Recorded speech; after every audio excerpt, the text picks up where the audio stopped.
Salam dəyərli şagirdlər, gəlin çox üzvlərə aid belə bir suala baxaq. Deyir, bir üzünün daxilə çəkilmiş çevrəsinin radiusu kökətdə 6 sm bərabər olan düzgün tetraedrin həcmini tapın.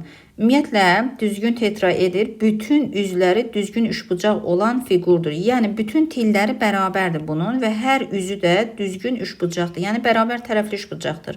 İndi bir üzünün daxilə çəkilmiş çevrəsinin radiusu, yəni kiçik r kök altında 6 sm olarsa həcmini tapın. Həcmdən ötürü biz bunun tilini tapmalıyıq. Tilini tapmaq üçün də düzgün üçbucağın daxilə çəkilmiş çevrəsinin radiusu r bərabərdir.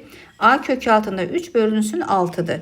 Və buradan biz tili tapaq. A bərabərdir. Daha doğrusu kök altı 3A bərabərdir. 6 kök altı 6. Kök altı 6 ilə kök altı 3 ixtisar getsə qalacaq. A bərabərdir 6 kök altında 2. İndi düzgün tetraedrin həcmi A kubu kök altında 2 bölünsün 12 deməkdir. Yəni A'nın yerinə biz 6 kök altı 2'ni qoymalıyıq. 6 kök altı 2'nin kubu vurulsun kök altı 2 bölünsün 12 bərabərdir.